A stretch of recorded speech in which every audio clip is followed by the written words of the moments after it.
Encounter కి సంబంధించి మనం బ్రేకింగ్ ఫాలో అప్ చేస్తున్నాం. ఛత్తీస్గఢ్ కాంకేర్ అడవుల్లో కూంబింగ్ ఇంకా కొనసాగుతోంది. ఫారెస్ట్ ని జల్లెడ పడుతున్నారు వందలాది మంది జవాన్లు. తూటాల వర్షం కురిపిస్తున్నారు. మావోయిస్టుల కోసం కూంబింగ్ చేస్తున్న జవాన్లు గన్ ఫైరింగ్ చేస్తూ ముందుకు కదులుతున్నారు. మరోవైపు ఎన్కౌంటర్ జరిగిన ప్రదేశాన్ని పోలీసు ఉన్నతాధికారులు, బీఎస్ఎఫ్ అధికారులు పరిశీలించారు. మావోయిస్టుల ప్లీనరీ సమావేశాన్ని భగ్నం చేసినట్టు పోలీసులు తెలిపారు. ఈ ఎన్కౌంటర్ లో నార్త్ బస్తర్ డివిజన్ కమిటీకి చెందిన నేతలు చనిపోయారని పోలీసులు వెల్లడించారు. అలాగే ఎన్కౌంటర్ జరిగిన ప్రదేశం నుంచి 6 AK-47 రైఫిల్తో పాటు ఇతర ఆయుధాలను కూడా స్వాధీనం చేసుకున్నారు. ఛత్తీస్గఢ్ ఎన్కౌంటర్ లో ఇప్పటి వరకు 29 మంది మావోయిస్టులు హతమయ్యారు. ఈ ఎన్కౌంటర్ లో మావోయిస్టు కీలక నేత శంకర్ రావు, లలిత మరణించినట్లు చెప్తున్నారు బీఎస్ఎఫ్ అధికారులు. శంకర్ రావుపై ఏకంగా 25 లక్షల రివార్డు ఉండగా లలిత నార్త్ బస్తర్ డివిజన్ కమిటీలో కీలక నాయకురాలుగా ఉన్నారు.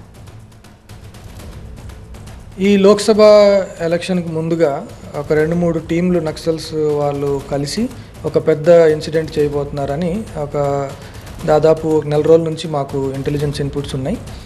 అందులో భాగంగా మొన్న కూడా ఒక స్ట్రాంగ్ ఇన్పుట్ వచ్చింది. దానిలో భాగంగా Kanker police, BSF joint operation launch చేశాం. నిన్న మధ్యాహ్నం దాదాపు 1 గంటకి ఫైరింగ్ స్టార్ట్ అయింది. అందులో మా ఒక ఇన్స్పెక్టర్, ఒక కానిస్టేబుల్కి గాయాలయ్యాయి. అయితే 4 గంటల సేపు జరిగిన ఫైరింగ్ తర్వాత 29 నక్సల్స్ బాడీస్ రికవర్ అయ్యాయి. ఆటోమేటిక్ వెపన్స్ ఒక 10, నాన్ ఆటోమేటిక్ ఒక 12 వెపన్స్, చాలా మందు సామాగ్రి, బాంబ్స్ అవి రికవర్ అయ్యాయి. ఈ ఏరియాలో ఇప్పటివరకు ఆపరేషన్ జరగలేదు. ఇది చాలా కష్టమైన ఏరియా. నక్సల్స్కి మోస్ట్ సేఫ్ ప్లేస్గా దీన్ని పరిగణిస్తుంటారు. సో ప్రస్తుతం ఈ కూంబింగ్ కి సంబంధించి మరిన్ని డీటెయిల్స్ అందించడానికి మా క్రైమ్ బ్యూరో విజయ్ లైవ్ లో సిద్ధంగా ఉన్నారు.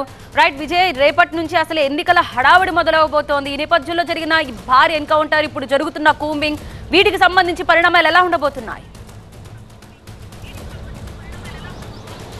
ఖచ్చితంగా ఇది ఛత్తీస్గఢ్లో జరిగిన అతిపెద్ద ఎన్కౌంటర్గా చెప్తున్నారు. ఎందుకంటే ఇప్పటివరకు దేశంలో జరిగిన అనేక ఎన్కౌంటర్లో 32 మెంబర్స్ చనిపోయారు. గడ్చిరోలిలో జరిగింది. ఆ తర్వాత ఆంధ్రప్రదేశ్లో గడ్చిరోలిలో 38, 32. కానీ ఛత్తీస్గఢ్లో మాత్రం ఇది హయ్యెస్ట్ నెంబర్ ఆఫ్ మావోయిస్టులు చనిపోయినటువంటి ఇన్సిడెంట్గా చూస్తున్నారు. ఇది ఎలక్షన్స్కి దాదాపు ఎలక్షన్కి ఒక రోజు ముందు ఛత్తీస్గఢ్లో పోలింగ్ ఉంది. ఇదే కాంకేర్ జిల్లాలో సెకండ్ ఫేజ్లో పోలింగ్ ఉన్నటువంటి ఈ సమయంలో జరిగిన ఎన్కౌంటర్ని చాలా సీరియస్గానే ఛత్తీస్గఢ్ ప్రభుత్వం తీసుకుంది. ఎందుకంటే ఒకేసారి 29 మంది, దాంట్లో ఈ ఏరియాలో ఎక్కడైతే అబూజ్మడ్ అనేది ఛత్తీస్గఢ్లో నారాయణపూర్ జిల్లాతో పాటుగా కాంకేర్కి మధ్యలో ఆ బార్డర్లో వస్తుంది. ఇది మావోయిస్టులకు కంచుకోట లాంటి ఏరియా. ఈ ఏరియాలో పోలీసులు ఇప్పటివరకు అడుగుపెట్టలేదు.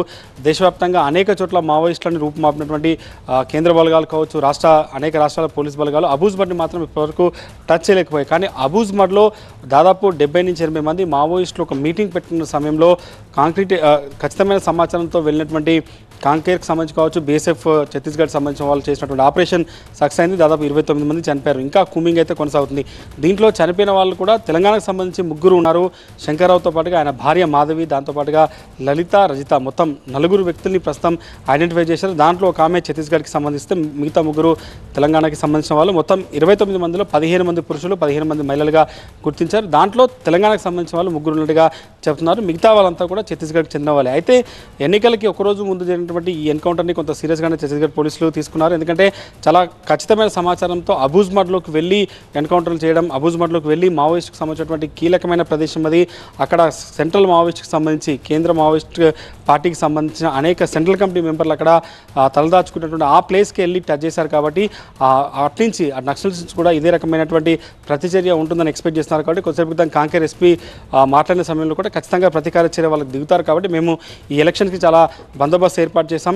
కూంబింగ్ ఇంకా కొనసాగుతుంది. ఇంకా కూంబింగ్ ఆ ప్లేస్లో, ఇంకా ఎన్కౌంటర్ జరిగిన ప్లేస్ అయితే ఉందో అది ఆల్మోస్ట్ 18 కిలోమీటర్స్ అప్ పైకి వెళ్లాల్సి ఉంటుంది, కొండపైకి. సో ఇంకా అక్కడ సెర్చ్ ఆపరేషన్ కొనసాగుతుంది. ఇంకా ఆ ఏరియాలో మావోయిస్టులు ఎవరైతే ఉన్నారో అదంతా కూడా వెతికే ప్రయత్నం అయితే ప్రస్తుతం ఇంకా ఛత్తీస్గఢ్ పోలీసులు చేస్తున్నారు. కాంకేర్ పోలీసులు ఈ మొత్తం ఎన్కౌంటర్లో చనిపోయినటువంటి బాడీస్ అన్నింటి కూడా ఇక్కడే ప్రభుత్వ ఆసుపత్రికి తీసుకొచ్చారు. ప్రభుత్వ ఆసుపత్రిలో బాడీస్ ఉన్నాయి. ఎవరైతే ఐడెంటిఫై అయ్యారో వాళ్ళకు కుటుంబ సభ్యులు వస్తే ఆ డెడ్ బాడీస్ ఇస్తామని కూడా కాంకేర్ జిల్లా ఎస్పీ కళ్యాణ్ చెప్తున్నారు. కాబట్టి చూడాలి తెలంగాణకు సంబంధించినటువంటి వాళ్ళు వచ్చి తీసుకెళ్తారా లేదన్నది మాత్రం చూడాల్సి ఉంది. Right, thank you so much Vijay, details అందించినందుకు.